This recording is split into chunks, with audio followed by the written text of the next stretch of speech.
Hello दोस्तों, स्वागत है आपका अपने YouTube चैनल शिवानी स्टोरीज पर। आज मैं लेकर के आई हूँ कहानी का 9वां भाग। अगर आपने इस कहानी के पिछले 8 भागों को नहीं सुना है तो उसका लिंक मैं डिस्क्रिप्शन बॉक्स में दे दूँगी। तो चलिए आगे की कहानी शुरू करते हैं। देव सविता के वापस आने का इंतज़ार कर रहा था। उसे पता था कि वह इस रिश्ते में गहराई से और तेज़ी से बढ़ रहा है। उसके लिए भागने से पहले सविता ने भी कहीं न कहीं देव की फीलिंग्स को भांप लिया था। पर देव अपनी फीलिंग से लड़ते लड़ते थक गया था। नहीं, प्यार नहीं हो सकता। प्यार होने में तो वक्त लगता है। वह बिखर रहा था। जो भी वह महसूस कर रहा था वह उसे सविता को और भी ज़्यादा पाने की चाहत को बढ़ावा दे रहे थे। देव को किसी की आवाज़ सुनाई पड़ी। उसने पलटकर देखा, एक लड़की भागती हुई उसके पास आ रही थी। उसे वह जानी पहचानी लगी, लेकिन उसे याद नहीं आया कि वह कौन है। उसे लगा कि यह पक्का कोई सोशलिटीज है जो उसे कहीं देखी हो। जब भी वह सिटी जाता था हाई प्रोफाइल की पार्टी में। यस, देव ने आराम से कहा। देव, प्लीज़ मेरे साथ आओ, उस लड़की ने कहा। वह बहुत डरी हुई लग रही थी। टिया, वह लड़की टिया को मार देगी। देव ने उसकी बात सुनकर अपनी भौहें सिकोड़ ली। उसे कुछ खटका। वह तुरंत उठ खड़ा हुआ। देव उस लड़की के पीछे लेडीज वॉशरूम की तरफ जाने लगा। जो सामने का नज़ारा उसने देखा वह एकदम चौंक सा गया। सविता ने अपना जवाहरात से जरा हुआ चाकू टिया माथुर के गाल पर रखा हुआ था। टिया जमीन पर घुटनों के बल सिर झुकाए हुए थी और रोते रोते लगातार सविता से माफ़ी मांग रही थी। आई am sorry, I am so sorry, please मुझे माफ़ कर दो, मुझे मत मारो, टिया गिड़गिड़ाते हुए कह रही थी। देव आगे बढ़ा। टिया माथुर ने उसे आते हुए देख लिया था और ज़ोर ज़ोर से रोने लगी। देव, प्लीज़ मुझे बचा लो, यह औरत। टिया बोलते बोलते चुप हो गई जब उसकी नज़र सविता की नज़रों से मिली। मेरी मदद करो देव, उसने फिर फुसफुसाते हुए कहा। देव ने अपना एक हाथ सविता की कमर पर डाल दिया और उसके गाल पर प्यार से चूम लिया। बेबी, क्या हुआ? देव ने सविता से पूछा। कुछ नहीं, सविता ने यूं ही कहा अपनी कैजुअल टोन में। मैं बस यहीं फ्रेश हो रही थी जब तुम्हारी गर्लफ्रेंड ने मुझे बीच में डिस्टर्ब कर दिया और कुछ बकवास करने लगी कि तुम मुझे यूज कर रहे हो। वह बस वही चुप नहीं हुई जब मैंने उसकी बात पर रिएक्ट नहीं किया और उसे नज़रअंदाज कर दिया तो यह मेरी इंसल्ट करने लगी। देव ने टिया की तरफ देखा। जब से देव उस रेस्टोरेंट में आया था पहले से बैठी हुई टिया की नज़र उस पर ही थी। जैसा कि तुम देख रही हो, मेरी गर्लफ्रेंड थोड़ी पॉजेसिव है। उसे बिल्कुल भी पसंद नहीं कि कोई अपने आप को मेरी गर्लफ्रेंड कहे। टिया फिर फुसफुसाने लगी। सविता ने धीरे से अपना चाकू हटा लिया। अगर तू मुझे देव के चारों ओर 1 किलोमीटर की दूरी पर भी दिखी ना तो अब अगली बार मैं तुझे सिर्फ डराऊंगी नहीं बल्कि तुम्हारा हुलिया ऐसा बिगाड़ूंगी कि दुनिया का सबसे बड़ा प्लास्टिक सर्जरी भी तुम्हारा चेहरा ठीक नहीं कर पाएगा, समझी तुम? सविता ने भले ही धीरे से कहा, लेकिन उसकी आवाज़ ऐसी थी कि सामने वाले को खतरे का आभास हो जाए। टिया जोर जोर से रोने लगी। मैं कभी देव से बात नहीं करूंगी और उसके इर्द गिर्द भी नहीं भटकूंगी। Please, I am sorry, I am so sorry, मेरे चेहरे को कुछ मत करना। देव सविता पर मुस्कुराया। लेट्स गो बेबी, हमारा डिनर ठंडा हो रहा है। सविता ने चाकू अपनी जगह पर वापस रखा और उसके साथ बाहर चली गई। उसने रुककर उस तरफ देखा। अगर मुझे कभी पता चला कि तुम और तुम्हारी फ्रेंड मिलकर मेरे और देव के बारे में कोई अफवाह फैला रही हो तो मैं तुम्हें कहीं से भी ढूंढ निकालूंगी और फिर तुम्हारा क्या हाल होगा तुम सोच भी नहीं सकती, समझी? वह लड़की नाम में जोर जोर से सिर हिलाने लगी और डर से और ज़्यादा कांपने लगी। देव और सविता वापस अपने टेबल पर आए। जब सविता बैठ गई तब देव भी बैठ गया। देव ने कहा, मुझे तो इंतजार ही नहीं हो रहा है कि आज रात कब मैं तुम्हें वापस अपने कॉटेज लेकर जाऊं। तुम मुझे वैसे ही चाकू की नोक पर धमकाओ जब मैं तुझे प्यार करूं। सविता ने खाना शुरू कर दिया। तुम्हारी भी बड़ी अजीब फरमाइशें होती है सिंघम, सविता ने मुस्कुराते हुए कहा। देव भी हंस दिया। जब बात तुम्हारी आती है तो मुझे लगता है कि जो भी तुम करती हो वह हॉट ही होता है। सविता धीरे से हंसने लगी। देव ने कहा, तुम काफ़ी पॉजेसिव हो मेरे लिए। यह तुमने कहा था, मैंने नहीं। सविता ने कहा, मुझे बस अच्छा नहीं लगा जब उसने मेरे बालों के बारे में कुछ कहा। मुझे मेरे बाल बहुत पसंद है। देव जोर से हंसने लगा। मुझे भी तुम्हारे खूबसूरत लंबे बाल बहुत पसंद है। खासकर वह गुलाब की खुशबू इतनी पसंद है कि जब भी मैं कहीं गुलाब की खुशबू महसूस करता हूँ तो मुझे तुम्हारी याद आ जाती है और कई बार तो मुझे शर्मिंदा होना पड़ता है। मेरा उस पर कंट्रोल ही नहीं रहता। सविता हंसने लगी। फिर वह अपने प्रोजेक्ट और अपने लोगों के बारे में बात करने लगे। देव ने महसूस किया कि अब वह सविता प्रजापति के लोगों से भी नफरत नहीं करता था। वह अब उसके लोगों के बराबर ही थे, जिन्हें उस हत्याकांड के बाद एक जैसी ही मुश्किलों और कठिनाइयों का सामना करना पड़ा था। थोड़ी ही देर में उनका डिनर खत्म हुआ और वह दोनों देव के कॉटेज के लिए निकल गए, जहां उसने जबरदस्ती अपनी फरमाइश सविता से मनवा ही ली। सविता उस कॉटेज के बेडरूम की खिड़की से बाहर तारों को निहार रही थी। तभी देव ने आकर उसे पीछे से अपनी बाहों में भर लिया। सविता को उसके सीने की गर्माहट अपनी पीठ पर महसूस होने लगी। अब वह उसके प्यार से गले लगाने के खिलाफ नहीं जाती थी। देव आखिर सही था। सविता को उसे उसका प्यार से गले लगाना अच्छा लगने लगा था। उसे अपने कंधे पर देव के होठों का स्पर्श महसूस होने लगा। तुम क्या सोच रही हो? देव ने पूछा। कुछ नहीं, सविता ने जवाब दिया। तुम अपना बताओ, तुम कभी ऐसे चुप तो नहीं रहे थे, सविता ने मुस्कुराते हुए कहा। देव ने सविता का हाथ पकड़ लिया, उसकी उंगलियों में अपनी उंगली फंसाकर उससे कहा, मैं तुम्हें समझने की कोशिश कर रहा हूँ, वह जो किसी नतीजे पर पहुँचे। देव ने सविता के कान को चूमते हुए जवाब दिया, तुम्हारे जैसी पूरी दुनिया में कोई दूसरी नहीं है और मैं वह लकी इंसान हूँ जिसे तुम्हें अपनी बाहों में भरने का मौका मिला है। यह सुनते ही सविता की धड़कन तेज हो गई। तुम्हें मुझे बदलने की जरूरत नहीं है सिंघम, सविता ने धीरे से कहा। मैं पहले से ही तुम्हारे साथ बेड पर हूँ। जैसे ही सविता के मुंह से वह शब्द निकला, देव पीछे हट गया और सविता की पीठ देव की गर्माहट को मिस करने लगी। अगले ही पल देव ने सविता को खींचकर बेड पर लेटा दिया और उसे प्यार करने लगा। मैं ऐसा नहीं हूँ जो चीप सी लाइन बोलकर तुम्हें इम्प्रेस करूँ। सविता, मैंने जो भी कहा वह सच है। सविता ने अपना सिर उठाया और देव को देखने लगी। वह अपने अंदर पनप रहे इस नए एहसास को दबाने की कोशिश कर रही थी। यह सिर्फ तुम्हारा अट्रैक्शन बोल रहा है सिंघम। हम दोनों इतने दिनों से साथ हैं, तुम मुझे चैलेंज की तरह ले रहे हो, जिसे हासिल करना ही मकसद है। मैं बस तुम्हारे लिए एक मज़ेदार खिलौना हूँ। जैसे ही तुम बोर होने लगोगे, तुम अपनी ज़िंदगी में वापस। देव ने उसे अपनी बात पूरी नहीं करने दी। उसने अपने होठ से उसके होठ जब्त कर लिए। वह उसे 2 मिनट और 2 मिनट और पॉजिटिव वे में किस करने लगा, जब तक कि उसे वैसा रिस्पॉन्स नहीं मिलने लगा जैसा वह चाहता है। कुछ देर बाद वह उससे अलग हुआ। अट्रैक्शन, यह शब्द बहुत छोटा है यह बताने के लिए जो मैं तुम्हारे बारे में महसूस करता हूँ, देव ने कहा। हाँ, मैं मानता हूँ कि मैं जब भी तुम्हें देखता हूँ तो तुम्हें पूरी तरह से पाने की इच्छा होती है। मैं तुम्हारी रूह को छूना चाहता हूँ, तुम्हारी जिंदगी का हिस्सा बनना चाहता हूँ। जब मैं तुम्हें मेरे पास आते हुए देखता हूँ तो मैं यह जानता हूँ कि यह खुशी मेरी वजह से है।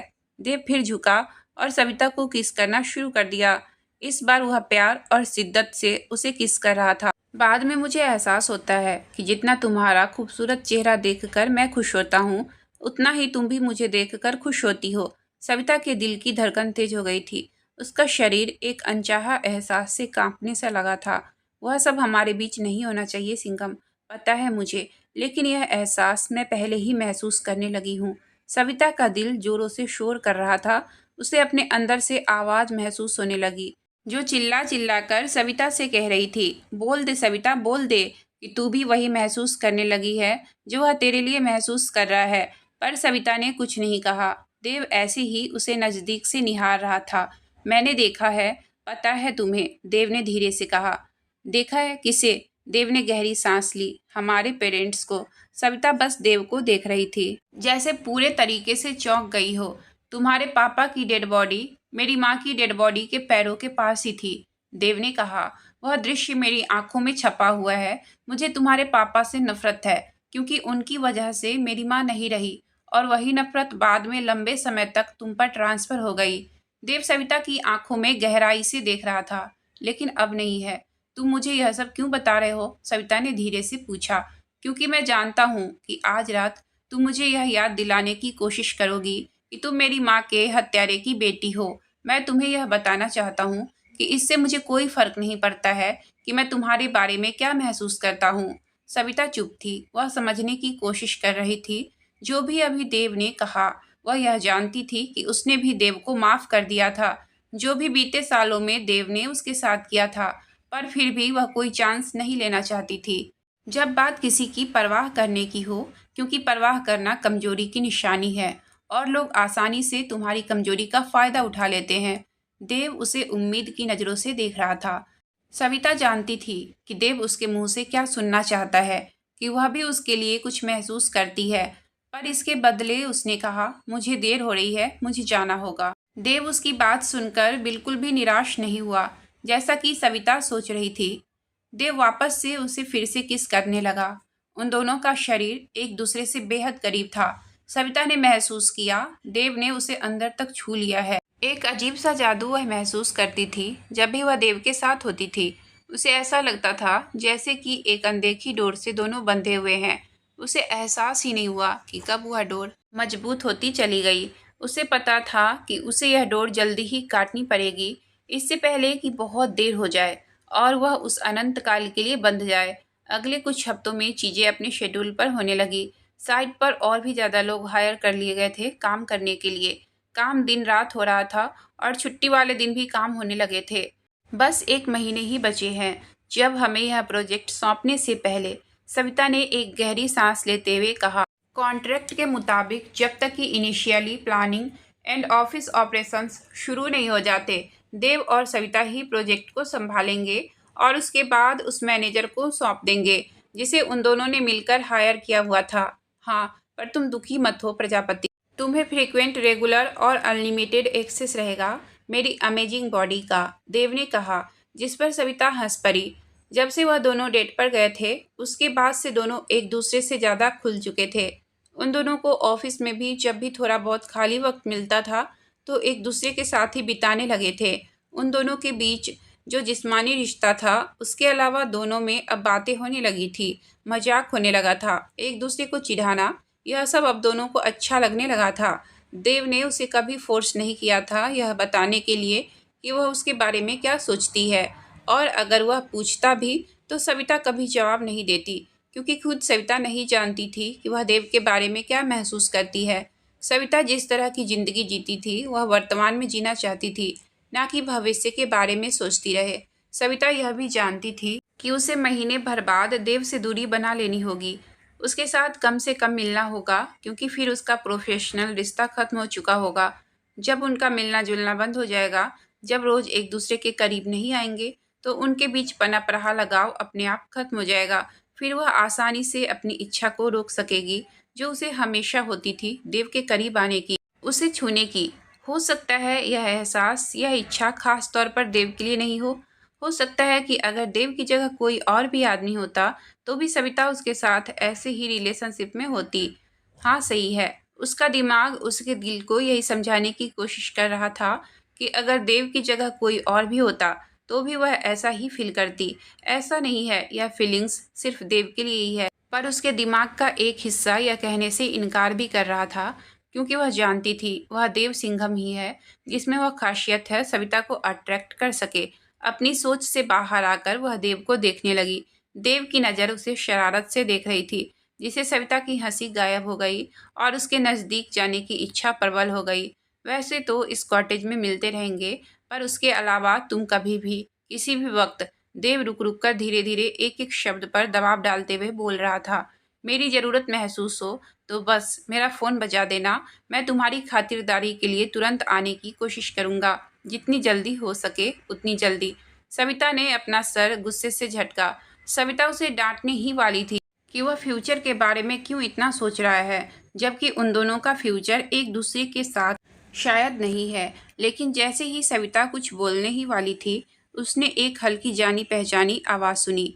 इस पर उसने देखा कि देव का शरीर झटके से हिला और उसके एक्सप्रेशन बदलने लगे। सीट, देव धीरे से बोला और सविता के सामने नीचे गिर गया। सविता ने देखा देव के कंधे पर एक छोटा सा छेद दिखने लगा है, जिसमें से खून की धारा बहने लगी है। सविता की तो मानो दिल की धड़कन ही रुक गई। वह जोर से चिल्लाई और जमीन पर बैठ गई। देव का हाथ पकड़कर वह जोर से हिलाने लगी और पुकारने लगी। सविता उसे इस हालत में देखकर बहुत ज़्यादा डर गई। इससे पहले कि वह पैनिक होती, उसने अपने आप को संभालते हुए उन लोगों से कहा जो शोर सुनकर उस ओर आ गए थे, देव को गोली लगी है, गाड़ी निकालो, हमें अभी हॉस्पिटल जाना पड़ेगा। उनमें से एक आदमी ने अपनी शर्ट उतारकर सविता को दी और सविता ने उसे देव के घाव पर बांध दिया ताकि कम से कम खून बहे। कुछ लोग उस तरफ गए जिस तरफ से गोली चली थी। देव, सविता ने देव को उठाते हुए कहा। उसने देव का सर जमीन से उठाकर अपनी गोद में रख दिया और उसे देखने लगी। देव अपनी अधखुली आंखों से सविता की तरफ देखने की कोशिश कर रहा था। देव को धुंधला दिखने लगा था, फिर भी वह पूरी कोशिश किए हुए था अपनी आंखें खुली रखने की, क्योंकि उसे अपनी जिंदगी का सबसे खूबसूरत दृश्य जो देखना था। सविता प्रजापति साफ दिल की निडर, जैसे ड्रैगन दिखता है, बहादुर, उसकी सिर्फ और सिर्फ उसकी सविता प्रजापति। देव उसकी गोद में लेटा हुआ था। वह स्माइल करने की कोशिश कर रहा था, पर हल्का सा ही होठ हिला पा रहा था। क्या यह सब मेरे लिए? हे भगवान! देव, बस अभी तुमको अस्पताल ले चलेंगे, बस थोड़ी हिम्मत रखो, अपनी आंखें मत बंद करो, उसे खुला रखने की कोशिश करो। देव ने कहा। तुम मेरी परवाह करती हो, थोड़ी ही सही। ये कहते हुए देव जोर जोर से सांस लेने लगा। Come on baby, give me last किस। शट अप, सविता ने चिल्लाते हुए कहा और देव के नजदीक आ गई। उसने अपने हाथ देव के माथे पर रख दिए। मरने की हिम्मत भी मत करना, और अगर तुमने ऐसा किया ना तो तुम्हें ऊपर से वापस खींचकर ले आऊंगी और तुम्हें अपने हाथों से फिर मार दूंगी। देव स्माइल करने की कोशिश करने लगा। बेबी, आई सी। इससे पहले कि देव अपनी बात पूरी करता, एकदम अंधेरा छा गया उसकी आंखों पर। सविता के हाथ पैर ठंडे होने लगे थे। वह शॉक्ड हो गई। वह देव के स्ट्रेचर को पकड़कर, जिस पर देव बेहोशी की हालत में लेटा हुआ था, अस्पताल के कॉरिडोर में भाग रही थी। यह सारे डॉक्टर कहाँ मर गए? सविता ने चिल्लाते हुए पूछा। जब उसके सामने कोई डॉक्टर नहीं दिखा तो ज्यादातर सिंघम के लोग और कुछ प्रजापति के लोग वहां इकट्ठे हो चुके थे, पर कोई डॉक्टर नहीं था। डॉक्टर कहाँ है? वह फिर से चिल्लाई। उसने उस आदमी पर अपनी गन तान दी थी, जो हॉस्पिटल का ही था और देखने आया था कि यहाँ क्या हुआ है। वह डॉक्टर सिंघम के साथ है। वो हॉस्पिटल का स्टाफ अटक अटक कर बोलने लगा। यह सब सर्जरी की तैयारी कर रहे हैं ऑपरेशन थिएटर में। उन्हें कहो जल्दी करे, इसका बहुत खून बह चुका है। 1 मिनट बाद अनिका भागती हुई आई और उस स्टाफ के आदमी से देव के स्ट्रेचर को ऑपरेशन थिएटर में ले जाने के लिए कहा। वह ठीक तो हो जाएगा ना? सविता ने पूछा। मुझे पूरी उम्मीद है, अनिका ने बस इतना ही कहा और जल्दी से ऑपरेशन थिएटर में चली गई। सविता और भी ज़्यादा घबराने लगी। उसे अब एक अजीब सा डर सताने लगा। उसने अपने आप को शांत करने के लिए उसने भगवान को याद करना शुरू कर दिया। वह हर भगवान का नाम अपने दिमाग में ले रही थी, जितने भी हैं, इस कोशिश में कि बस कैसे भी देव ठीक हो जाए। उसे पता ही नहीं चला कि कितनी देर तक वह ऑपरेशन थिएटर के बाहर कॉरिडोर में इधर से उधर चक्कर काटती रही। जब उसने देखा कि ऑपरेशन थिएटर के दरवाजे के ऊपर जल रही लाल बत्ती बुझ गई है, तो वह दरवाजा खुलने का इंतजार करने लगी। तभी दरवाजा खुला और अनिका बाहर आई। सविता भागती हुई उसके पास आई। क्या हुआ, ठीक है ना? सविता बेसब्री दिखाते हुए पूछा। अनिका ने सर हिलाते हुए कहा, अब वह बिल्कुल ठीक है। शुक्र है कि कोई डरने की बात नहीं है। गोली ज़्यादा अंदर नहीं गई थी और ज़्यादा नुकसान नहीं किया देव के शरीर का। सविता ने राहत भरी सांस ली। उसे सुनकर ऐसा लगा जैसे मानो पूरी दुनिया ही जीत ली हो। उसने अनिका के शब्द, वह बिल्कुल ठीक है, सविता के कानों में चाशनी की तरह घुल रहे थे। क्या उसे होश आ गया है? मैं मिल सकती हूँ उसे? सविता ने पूछा। उसका खून बहुत बह चुका है और अभी तक होश नहीं आया है, लेकिन तुम उसे देख सकती हो। Thank you. सविता ने तुरंत अनिका को शुक्रिया किया और ऑपरेशन रूम के अंदर चली गई। सविता के कदम अंदर का नज़ारा देखकर ठिठक गए। उसके कदम आगे बढ़ ही नहीं रहे थे। उसका हैंडसम चार्मिंग देव बेसुध सा बेड पर लेटा हुआ था। उसे एक गहरा दर्द उठा। उसने महसूस किया कि इस रिश्ते को तोड़ने के लिए अब बहुत देर हो गई है। अब वह चाहकर भी देव से दूर नहीं रह सकती। वह तो बहुत पहले ही उसके प्यार से बंध चुकी थी। उसने महसूस किया कि देव के बिना उसकी जिंदगी कितनी खाली है। उसकी घबराहट और बढ़ने लगी। जब तक वह अकेली थी तब तक सब ठीक था। वह भले ही उस वक्त अंदर से मर चुकी थी, लेकिन वह उससे भी ठीक थी। पर अब नहीं। वह कमीना जिसने उसका दिल चुरा लिया, वह मस्त बेड पर लेटा हुआ आराम कर रहा था। सविता ने आगे बढ़कर देव का हाथ अपने दोनों हाथों में भर लिया। वह उसकी गर्माहट महसूस करने लगी। देव, बाहर से आई हुई चिल्लाने की आवाज ने ऑपरेशन थिएटर में पसरी हुई शांति को भंग कर दिया। मेरा भाई कहाँ है? अभय सिंघम चिल्लाता हुआ ऑपरेशन थिएटर में घुस आया और सामने अपने छोटे भाई को बेहोश पड़े हुए देखकर एक पल रुक गया। वह ठीक है? अभय, तुम शांत हो जाओ, अनिका अपने पति अभय को समझा रही थी। क्या हुआ था देव को? अभय ने पूछा। देव के साइड में बैठी सविता को देख रहा था। हम नहीं जानते अभी तक कि किसने देव पर गोली चलाई थी, लेकिन हम जल्दी ही उसे पकड़ लेंगे, सविता ने आराम से जवाब दिया। सविता ने सोच लिया था कि वह कहीं से भी उस आदमी को ढूंढ निकालेगी जिसने देव पर गोली चलाई और उसके टुकड़े टुकड़े कर देगी, जब तक कि वह खुद मरने की भीख ना मांगने लगे। अगले कुछ दिन तक सविता ही साइट पर काम संभालने लगी। उसे बहुत दुख हुआ था जब उस आदमी की लाश मिली थी। अगले दिन जिस आदमी ने देव पर गोली चलाई थी, वह चाहता था सिंघम के हाथों मरने से पहले वह खुद ही उसे गोली मार ले। शाम को अपना सारा काम निपटाकर सविता अरुंधति हॉस्पिटल के लिए निकल गई, जहां देव का इलाज चल रहा था। वह रोज ही रात को वहां जाती थी और देव के कमरे में ही रखे बेंच पर सोती थी। जल्दी ही देव को डिस्चार्ज मिल गया और उसे उसके घर शिफ्ट करा दिया गया। उस शाम वह सिंघम मेंशन के लिए प्रोजेक्ट साइट से ही निकल गई। जैसे ही वह सिंघम मेंशन के सामने पहुंची, उसने देखा 2 लड़कियां मेंशन के बाहर गार्डन में काम कर रही थी। सविता उनमें से एक के नज़दीक गई और उसे प्यार से ऑर्डर देते हुए कहा, मुझे देव के कमरे में ले चलो। वह दोनों लड़कियां एक दूसरे की शक्ल देखने लगी। देव जख्मी है, वह अभी पूरे तरीके से ठीक नहीं हुआ है, उस लड़की ने जवाब दिया। मुझे पता है, इसलिए मैं यहाँ आई हूँ उसे देखने। मुझे उसके कमरे में ले चलो। वह लड़की हिचकिचाने लगी। मैं अनिका को बुलाती हूँ, मैं उन्हें बताती हूँ कि उनकी बहन यहाँ आई हुई है, उस लड़की ने हड़बड़ाकर कहा और अंदर मेंशन में चली गई। दूसरी लड़की वही खड़ी सविता को घूर रही थी। मैं अनिका से बाद में मिलूंगी, पहले मुझे देव के पास ले चलो, सविता ने दूसरी लड़की से भी प्यार से मांग की। जब वह लड़की भी ऐसे ही उसे घूरती रही तो सविता ने अपना आपा खो दिया और खुद ही मेंशन में चली गई। सामने से वह पहली वाली लड़की वापस आ रही थी, लेकिन उसके साथ अनिका नहीं थी, बल्कि कोई और औरत थी। वह औरत बिल्कुल गुस्से में लग रही थी। मीना, इसे देव के पास मत ले जाना, उस औरत ने उस लड़की से कहा। वह औरत सविता को अजीब नज़रों से देखने लगी। बाहर निकल जाओ यहाँ से, हम जानते हैं कि तुम हमारे देव से नफरत करती हो। उसे गोली तब लगी थी जब तुम उसके साथ थी।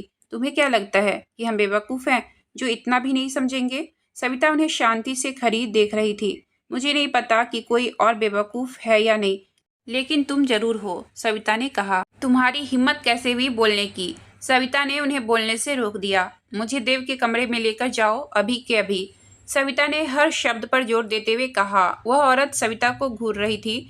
उसके चेहरे पर गुस्सा और डर दोनों के ही भाव थे। सविता को उस औरत से चिड़चिड़ाहट होने लगी थी। वह चाहती थी कि वह खुद ही उसे ढूंढ ले, पर इस मेंशन में लगभग 100 कमरे थे। अगर वह हर एक कमरा चेक करने बैठेगी तो उसे सुबह हो जाएगी, देव का कमरा ढूंढते ढूंढते। इससे पहले कि सविता अपना आपा खोती और गुस्से में उस औरत को कुछ उल्टा सीधा सुनाती, उसने अनिका और अभय सिंघम को नीचे उतरते हुए देख लिया। सविता, अनिका ने उसे आश्चर्य से देखते हुए कहा। बदले में सविता अनिका और अभय को देखकर बस हल्का सा मुस्कुरा दी। हाँ, बस मैं देव को देखने आई हूँ। वह तभी भी सो रहा था जब मैंने उसे आखिरी बार उसके कमरे में देखा था, पर फिर भी मैं तुम्हें उसके कमरे में ले जा सकती हूँ, अनिका ने प्यार से कहा। उसकी बात सुनकर वह औरत गुस्से से भड़क उठी। अनिका, तुम जानती हो, देव इसे बिल्कुल भी पसंद नहीं करता। वह उससे कितनी नफरत करता है। इसी ने पक्का देव पर गोली चलवाई होगी। मालिनी, अभय सिंघम के एक शब्द चिल्लाने से ही वह औरत चुप हो गई थी। सविता अनिका के पीछे सीढ़ियां चढ़ने लगी। वह कॉरिडोर से होते हुए एक कमरे के सामने आकर रुकी। सविता से इंतजार ही नहीं हो रहा था। उसने झटके से दरवाजा खोल दिया और अंदर घुस गई। सामने सोफे लगे हुए थे और अंदर की तरफ एक बड़ा सा बेडरूम था, जहां देव अपनी आंखें बंद किए हुए लेटा हुआ था। देव के पास ही एक बूढ़ी सी औरत बैठी हुई थी, जो देव की देखभाल के लिए थी। मैं आज रात यहीं रुकूंगी, तुम जा सकती हो और कल सुबह वापस आ जाना, सविता ने उस बूढ़ी औरत से कहा। वह औरत अचंभित सी हो गई और अनिका की तरफ देखने लगी। हाँ ठीक है सीतम्मा, मेरी बहन आज रात यहीं रुकेगी और देव का ध्यान रखेगी। वह जब बुलाए तब आ जाना। अनिका के आश्वासन पर उस बूढ़ी औरत ने सिर हिला दिया और कमरे से बाहर चली गई। सविता उस कुर्सी पर बैठ गई जो देव के साइड में रखी हुई थी, जिस पर अभी थोड़ी देर पहले सीतम्मा बैठी हुई थी। सविता ध्यान से बस देव का चेहरा देख रही थी। देव का चेहरा बिल्कुल भी हिल नहीं रहा था। वह शांति से लेटा हुआ था, जिस वजह से सविता की धड़कन तेज हो गई और घबराहट बढ़ गई। उसे एहसास हुआ कि कितना उसने मिस किया था देव की खुराफाती और शरारती मुस्कुराहट को। वह चाहती थी कि बस देव जल्दी से जल्दी ठीक हो जाए। उसे हल्का सा बुखार है। सविता ने पीछे से अनिका की आवाज़ सुनी, जो सविता से कह रही थी, इसका शरीर घाव से हुए इन्फेक्शन से लड़ रहा है।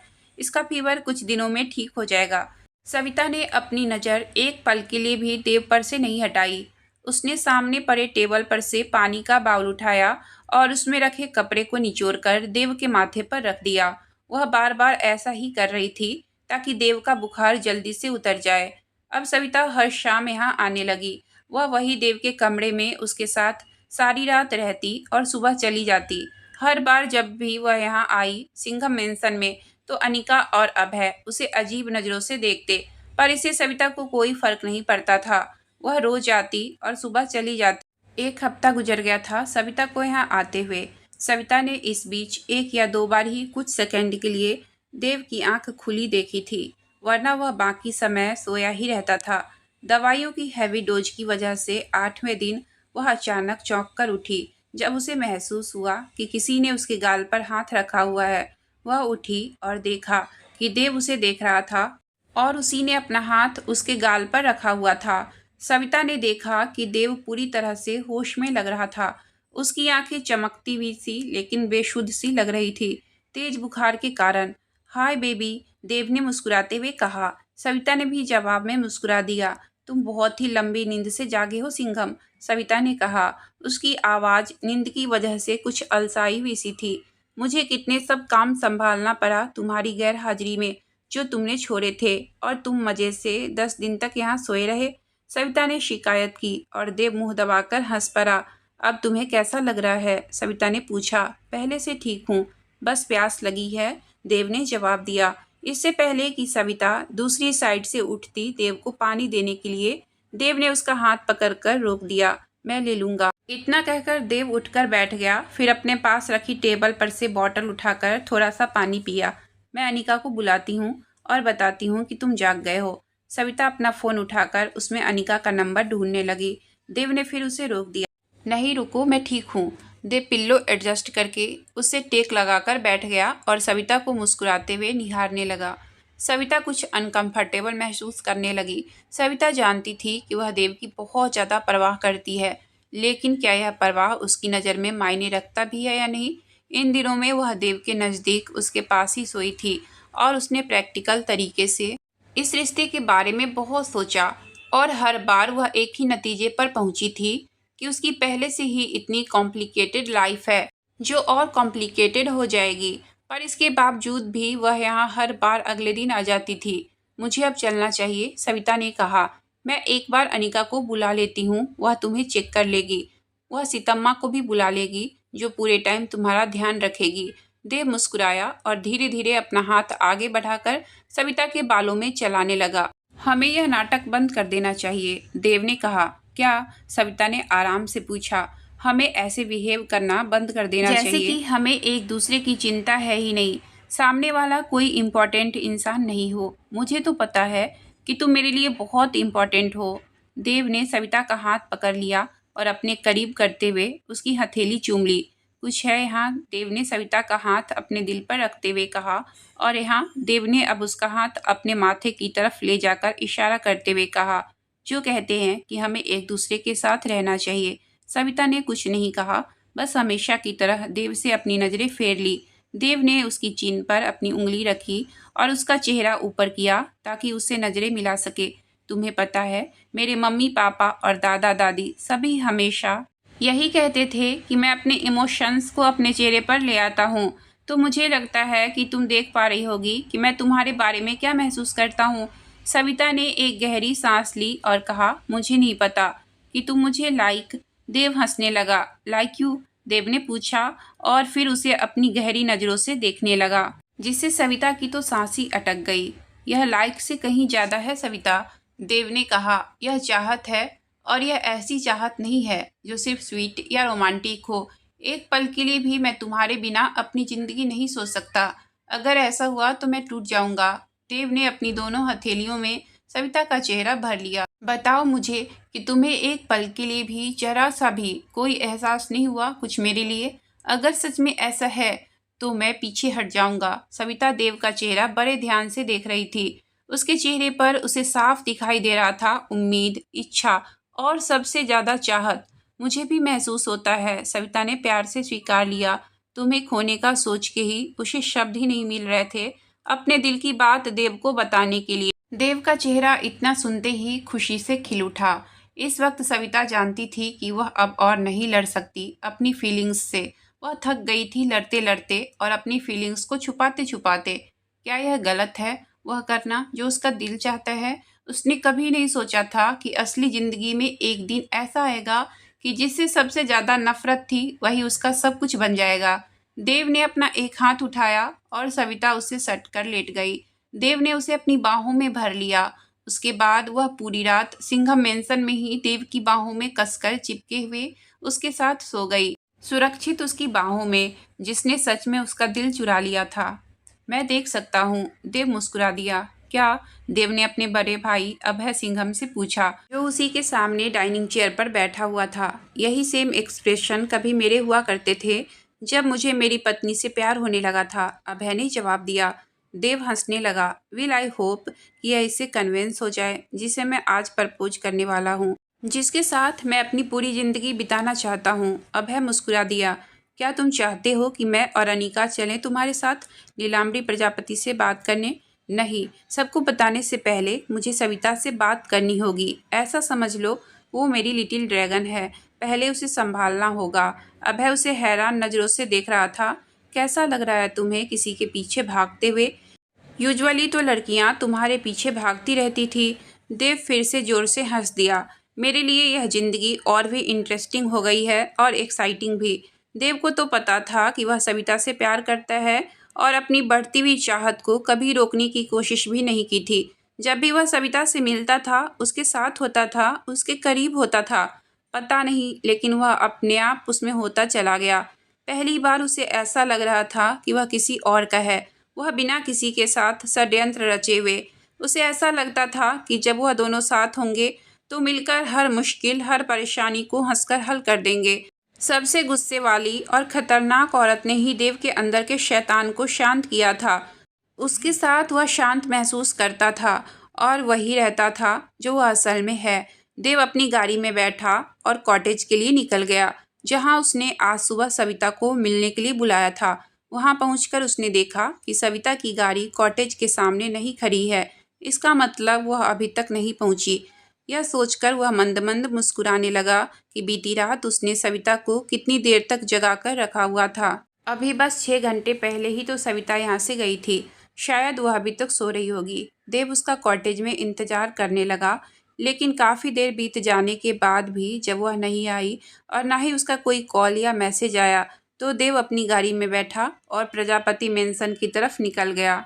जैसे ही वह वहां पहुंचा, उसकी नज़र सबसे पहले उन गार्ड्स पर पड़ी जो दरवाजे के बाहर खड़े थे। उन सब के चेहरे कुछ गंभीर दिख रहे थे। वैसे तो ऐसे भाव हमेशा ही उनके रहते थे, लेकिन आज कुछ अलग था जो कि देव को खटकने लगा। चिंता जताते हुए देव ने उनसे पूछा, क्या सविता ठीक है? सविता के पर्सनल बॉडीगार्ड ध्रुव ने सिर हाँ में हिला दिया। कहाँ है वह? देव ने पूछा। मैडम अंदर है, नीलाम्बरी से बात कर रही है। देव ने अपनी भौहें सिकोड़ ली और आंखें छोटी कर ली। देव अंदर चला गया। वहां के एक सर्वेंट ने उसे लिविंग हॉल तक पहुंचा दिया। वहां पहुंचकर देव ने देखा कि सामने सविता बिना किसी चेहरे पर भाव के खड़ी है और उसके भाव तब भी नहीं बदले जब उसने देव को आते हुए देखा। उसके बगल में उसकी बुआ नीलाम्बरी खड़ी थी, जिसके चेहरे पर एक लंबी मुस्कुराहट खिल गई जब उसने देव को आते देखा। देव सिंघम, नीलाम्बरी ने कहा। What an unexpected surprise my boy. आओ हमारे साथ, तुम भी सेलिब्रेशन में शामिल हो जाओ। सवी ने अभी मुझे एक ग्रेट न्यूज़ सुनाई है। क्या? सविता ने मेरे दिल की बात भांप ली थी और अपनी बुआ को सब कुछ सच सच बता दिया। ऐसा मन में सोचते हुए देव नीलाम्बरी को देखकर मुस्कुराया। प्रजापति और सेनानी जल्दी ही एक रिश्ते में जुड़ने वाले हैं। नीलाम्बरी ने खुशी से यह खबर सुनाई। मेरी सावी ने रेवंत सेनानी से शादी करने के लिए हाँ कर दी। तुम पहले इंसान हो हमारे परिवार से बाहर के जिसे मैंने यह खबर सबसे पहले सुनाई है। देव ने अपना चेहरा सविता की तरफ घुमा लिया। सविता के चेहरे पर अभी भी कोई भाव नहीं दिखे थे और ना ही वह आने दे रही थी। सभी बताओ, नीलाम्बरी सविता को उकसाते हुए कह रही थी। तुम जल्दी ही सेनानी की दुल्हन बनने वाली हो। मैं अब बिल्कुल भी इंतजार नहीं कर सकती अपने दूसरे नाती या नातिन के स्वागत का। देव के सुनने की शक्ति की अब हद हो गई थी। वह अपने कदम बढ़ाकर सविता के नजदीक आ गया, उसका हाथ पकड़कर उसे खींचकर हॉल से बाहर ले जाने लगा। वह प्रजापति मेंशन में 2 से 3 बार ही आया था, इसलिए उसे नहीं पता ज़्यादा इस जगह के बारे में। वह बस चलता जा रहा था जब तक कोई ऐसा कमरा ना आ जाए जो प्राइवेसी के हिसाब से ठीक हो और नज़दीक भी हो। सविता उसके साथ चुपचाप चल रही थी, जिस वजह से देव और चिढ़ रहा था। जब देव की नज़र उस कमरे पर पड़ी जो आधा खुला हुआ था, तो वह सविता को लेकर अंदर चला गया और अंदर से दरवाज़ा बंद कर दिया। उस कमरे में खिड़की से धूप की अच्छी रोशनी आ रही थी, जिस वजह से वहाँ सब कुछ साफ साफ दिखाई दे रहा था। तुम्हारी बुआ क्या बकवास कर रही थी? देव ने आदेशात्मक पूछा। सविता कुछ देर चुप रही, फिर वह बोली, वह सच बोल रही थी। मैं शादी कर रही हूँ रेवंत सेनानी से। सविता के शब्द देव को हिलाकर रख दिए थे। उसे लगा जैसे एक पल में ही उसकी दुनिया उजड़ गई हो। क्यों? देव ने चिल्लाते हुए पूछा। वह अपना आपा खो रहा था। तुमने तो सुना ही होगा, इस बारे में पहले से ही बात चल रही थी। मैंने फाइनली कल रात अपना मन बना लिया। यह आसान नहीं था, पर मैंने यह सोच लिया है, सविता ने जवाब दिया। मुझे तुम पर यकीन ही नहीं हो रहा है, देव ने कहा। और रात में कब? जब मैं तुम्हें अपनी बाहों में भर रखा था और कहा था कि मैं तुमसे बहुत प्यार करता हूँ, या फिर तब जब तुमने भी मुझे यह इशारा दिया था कि तुम भी ऐसा ही महसूस करती हो। आई एम सॉरी अगर तुम्हें गलतफहमी हुई है तो। आखिर यह चल क्या रहा है? सविता खिड़की से बाहर देखने लगी। मैंने कभी तुमसे नहीं कहा था कि मैं अपनी पूरी जिंदगी तुम्हारे साथ बिताना चाहती हूँ, सविता ने धीरे से कहा। देव ने उसकी बाह पकड़कर अपनी तरफ मोड़ दिया और उसका चेहरा अपने दोनों हाथों में भर लिया ताकि सविता उसकी तरफ देख सके। तुम्हें यह सब बोलने की ज़रूरत नहीं है, यह तो मैं तुम्हारी आंखों से ही देखकर बता सकता हूँ। और मेरा गट्स कह रहा है कि तुम अभी भी मुझसे प्यार करती और मुझे चाहती हो। क्या हो रहा है यह सब बेबी? क्यों कर रही हो तुम ऐसा? सविता उसे अपनी बिखरी हुई नज़रों से देख रही थी। यह प्यार नहीं है देव। किसी को भी 3 महीने में प्यार नहीं होता, खासकर वह लोग जो अपनी सारी जिंदगी एक दूसरे से नफरत करते रहे हो। हम दोनों ही एक दूसरे से प्यार करने लगे हैं, इस नफरत के बावजूद भी, देव ने प्यार से उसकी आंखों में देखते हुए कहा। लोग थोड़े समय में ही प्यार में पड़ जाते हैं। मेरे पेरेंट्स को भी हुआ था। मेरे डैड मेरी माँ को भी काफ़ी समय से जानते थे, पर मेरे डैड को कुछ ही दिनों में मेरी माँ से प्यार हो गया था। मेरे दादा और दादी के साथ भी ऐसा ही हुआ था। हमारी नफरत तो उससे पहले ही खत्म हो गई थी जब हम दोनों पहली बार एक साथ हुए थे। हम तुम्हारे पेरेंट्स नहीं हैं और ना ही तुम्हारे ग्रैंड पेरेंट्स। मैं अपना फैसला ले चुकी हूँ देव, मैं रेवंत सेनानी से शादी कर रही हूँ। देव का गुस्सा बढ़ गया जब सविता ने उस कमीने इंसान का नाम लिया। रेवंत सेनानी ही क्यों? ऐसा क्या है उसके पास जो मैं नहीं दे सकता? मेरे पास उससे ज़्यादा पैसा है, ज़्यादा पावर है और उस कमीने से ज़्यादा दिमाग भी है। फिर तुम ऐसा क्यों कर रही हो? मुझे तो बिल्कुल समझ नहीं आ रहा है। सविता चुप रही। देव ने सविता को दोनों कंधों से पकड़ लिया। तुम सिर्फ मेरी हो, देव ने कहा। उसे घबराहट होने लगी थी। और मैं सिर्फ तुम्हारा। मत करो हमारे साथ ऐसा। सविता ने अपनी आंखें बंद कर ली, जैसे वह अब और ज़्यादा देव को टूटते हुए नहीं देख सकती थी। देव प्लीज़ चले जाओ यहाँ से। मैं फैसला कर चुकी हूँ और मैं अपना फैसला नहीं बदलने वाली हूँ। प्लीज़ सविता, अपने शब्दों से मत पलटो। जो हमने डील की थी, हम अपना रिलेशनशिप कभी भी ख़त्म नहीं कर सकते बिना किसी झगड़े के। देव गुस्से से गुर्राया। सविता ने अपनी आंखें खोली। यही तो तुम्हारी प्रॉब्लम है देव, तुम दूसरों के बारे में नहीं सोचते। सविता देव की आंखों में देखकर बात कर रही थी। सच्चाई तो यह है कि मैं तुम्हारे जैसे इंसान के साथ नहीं रहना चाहती हूँ। मैं तुम पर भरोसा भी नहीं करती। तुम बहुत अनप्रिडिक्टेबल हो। तुम काफ़ी हद तक मुझे मेरे पापा की याद दिलाते हो। वह भी तुम्हारे जैसे ही अनप्रिडिक्टेबल थे। अक्सर तुम्हारे जैसा ही गुस्सा उन्हें भी रहता था। और सभी जानते हैं कि आखिर में क्या हुआ? देव चिल्लाया। मैं मानता हूँ कि कभी कभी मैं सेल्फिश हो जाता हूँ, ज़्यादा ही आवेश में आ जाता हूँ और बहुत जल्दी गुस्सा भी आ जाता है। और यह भी जानता हूँ कि मैं कभी कभी आउट ऑफ कंट्रोल भी हो जाता हूँ। फिर बहुत मुश्किल हो जाता है मुझे संभालना। लेकिन कभी भी मैंने इस वजह से कुछ बुरा नहीं किया। और जहाँ तक कि हम दोनों जानते हैं, यह प्रूव होना तो भी बाकी है कि तुम्हारे पापा उस हत्याकांड के लिए जिम्मेदार हैं भी या नहीं। तुम मुद्दे से मत भटको और सच सच बताओ कि क्या हुआ है। मैं पहले ही कह चुकी हूँ देव, और एक कारण यह भी है कि मेरे लोगों को शांति की ज़रूरत है और रेवंत सेनानी से शादी करके मेरे क्षेत्र में शांति बनी रहेगी। प्लीज ऐसा कुछ मत करो कि मुझे पछतावा हो हमारे समझौते का। देव के अंदर गुस्सा बढ़ने लगा क्योंकि सविता उनके बीच रिश्ते को नीचा दिखाने की कोशिश कर रही। तुम खुद जानती हो कि हमारे बीच सिर्फ समझौता है या उससे कहीं ऊपर। तुम मेरे पास पहली बार ही नहीं आती अगर तुम्हें लगता कि मैं तुम्हारे लायक नहीं हूँ। सविता दूसरी तरफ देखने लगी। एक तेज दर्द उठा सविता के दिल में और देव ने उसे अपनी तरफ फिर पलट लिया और उसका हाथ पकड़ लिया। तुम अच्छी तरह से जानती हो कि सिर्फ तुम ही बनी हो मेरे लिए, और मैं अच्छे से जानता हूँ कि जरूर कोई बड़ी वजह है तुम्हारा ऐसा करने की। पर मैं चाहता हूँ कि तुम मुझ पर भरोसा करो और बताओ मुझे कि ऐसा क्या है जो तुम्हें परेशान कर रहा है। देव ने कहा। देव महसूस कर सकता था कि सविता का हाथ कांप रहा है। नहीं देव, तुम गलत समझ रहे हो। मुझे प्यार व्यार जैसे शब्दों पर विश्वास नहीं है। मैं उस तरह की लड़की नहीं हूँ। मैं बस हमारे बीच सब कुछ खत्म करना चाहती हूँ। सविता ने किसी तरह से अपनी बात कही। नहीं, तुम झूठ बोल रही हो। मुझे पता है तुम मेरे बारे में अभी जानते नहीं हो देव। सविता ने आराम से कहा। शायद सब कुछ नहीं, लेकिन जितना भी जानता हूँ उतना काफ़ी है, और बाकी मैं बाद में पता कर लूँगा तुम्हारे साथ। बस एक चांस दे दो मुझे। सविता चुप थी और ज़मीन पर नज़रें झुकाए हुए थी क्योंकि वह देव का सामना नहीं कर पा रही थी। देव ने सविता का हाथ पकड़ा और उसे अपने होठों के पास ले जाकर उसकी हथेली को चूम लिया। मुझे एक चांस दे दो सविता, देव ने दोबारा कहा। एक चांस जिससे मैं अपने आप को तुम्हारे सामने प्रूव कर सकूं। तुम मुझ पर पूरी तरह से भरोसा कर सको हमारे लिए, ताकि हम दोनों खुश रह सके। एक गहरी सांस लेते हुए सविता ने अपना हाथ देव के हाथ से खींच लिया और उसे गंभीर नज़रों से देखने लगी। सविता देव के नज़दीक आई और अपना हाथ देव के सीने पर रख दिया जहां उसका दिल धड़क रहा था। तुम सही कह रहे हो, सविता ने आराम से ही कहा। सविता, यह सब खत्म नहीं होगा। हमारे अंदर अभी भी वासना और एक दूसरे को छूने की चाहत बची हुई है। तो क्या हुआ अगर हम अलग अलग इंसान से शादी कर ले? तो हम तभी कॉटेज में मिलते रहेंगे, किसी को पता नहीं चलेगा। और अगर पता भी चल गया तो क्या हो जाएगा? कौन हमें मिलने से रोकेगा? शट अप, देव ने धीरे से कहा, लेकिन गुस्से से कहा। सविता चुप हो गई और देव को ही देखने लगी। देव को अब लगने लगा था कि सच में सविता किसी और आदमी से शादी करने वाली है, और यह ख्याल आते ही उसका मन किया कि उस आदमी को बर्बाद कर दें जिससे सविता शादी करने वाली है।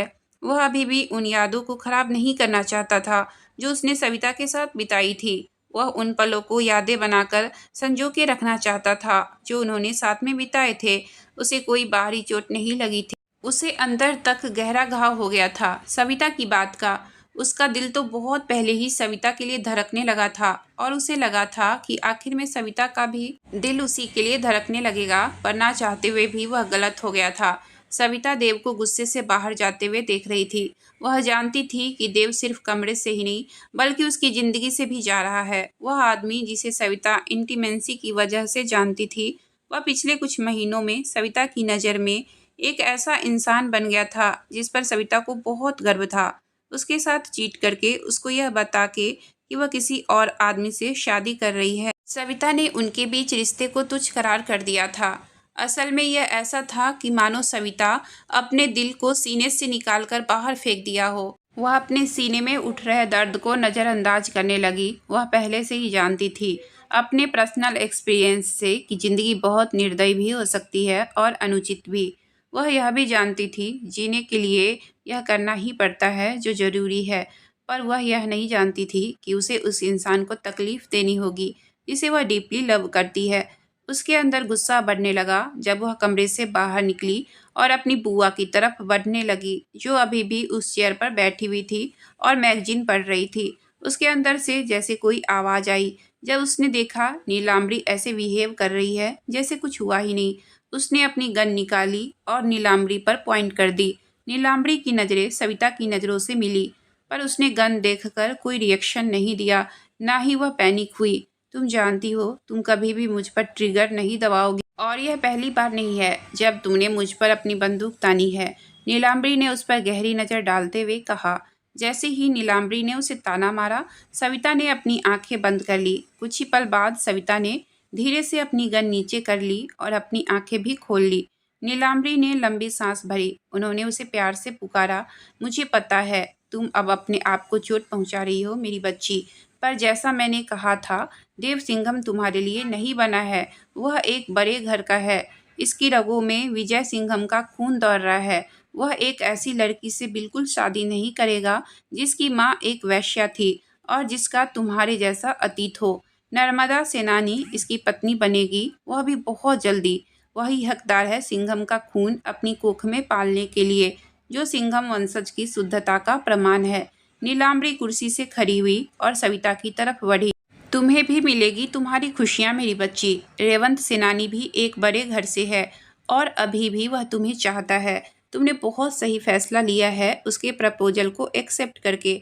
सविता ने कोई जवाब नहीं दिया। उसने अपनी बुआ को घृणा की नज़रों से देखा और अपने कमरे की तरफ चली गई। नीलाम्बरी ने देखा कि सविता उससे चिढ़कर चली गई अपने कमरे में। वह जानती थी कि वह सविता को ज़्यादा कंट्रोल नहीं कर सकती है। किसी भी समय सविता अपना आपा खो सकती है और नीलाम्बरी का उस पर कंट्रोल तोड़ सकती है। सविता ऐसी लड़की है जिसे कंट्रोल और पावर बहुत पसंद है और वह उसे हथियाना भी जानती है। नीलाम्बरी सोचकर ही घबरा गई थी कि जब सविता को सच्चाई का पता चलेगा तो क्या होगा। इससे पहले कि सविता को सच्चाई का पता चले कि वह किसी ऐसे से मिलना चाहती थी जो उसकी मदद कर सके, उसी रात जब सविता अपना लंबा दिन खत्म करके प्रजापति एस्टेट का उस दिन का सारा काम खत्म करके बेड पर लेटने आई तो बाहर खिड़की से अंधेरी रात को देखने लगी।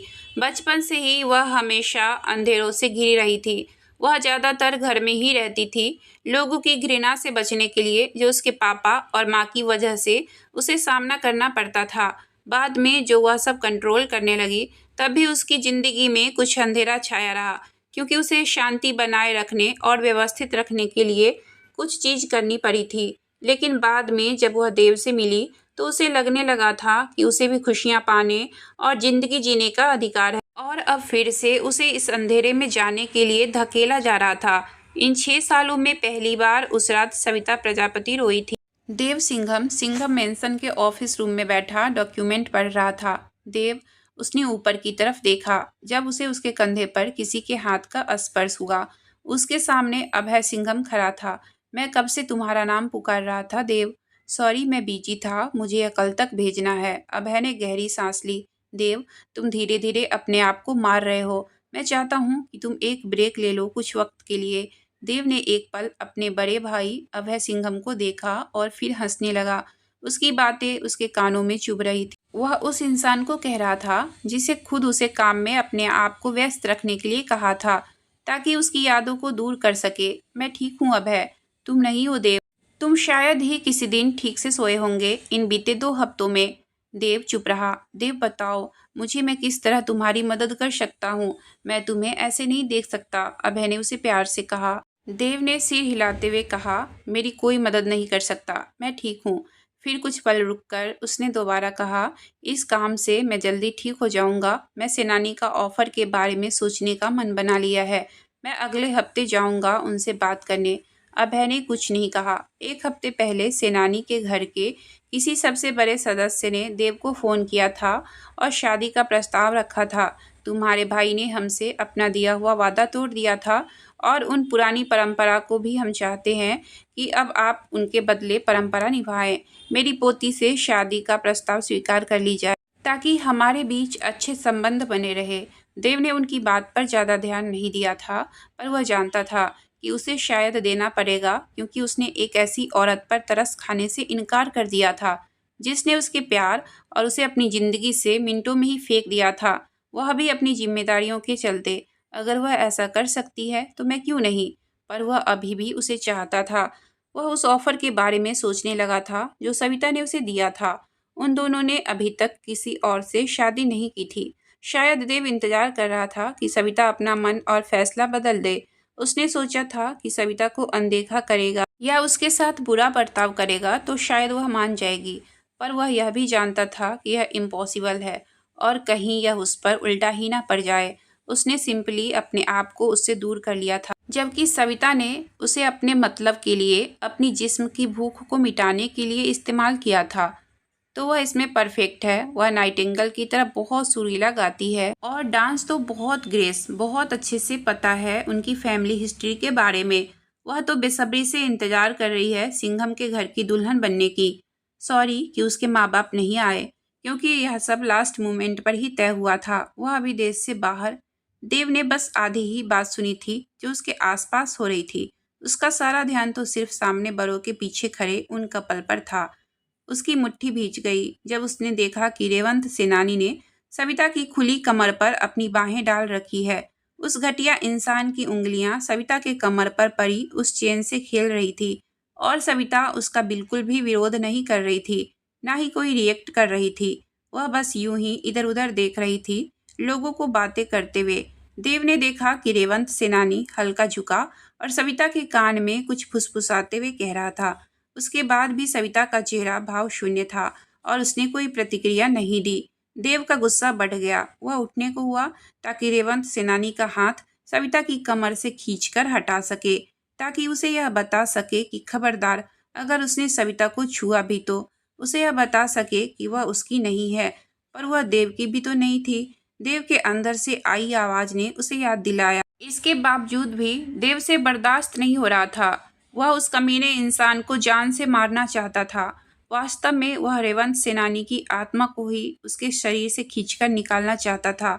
देव ने बहुत मुश्किल से अपने आप को संभाले रखा हुआ था। आज की कहानी यहीं तक रहने देती हूँ। इससे आगे की कहानी मैं कल लेकर आऊँगी। अगर आपको कहानी अच्छी लगी हो तो प्लीज़ वीडियो को लाइक और चैनल को सब्सक्राइब करें। आपका बहुत बहुत धन्यवाद।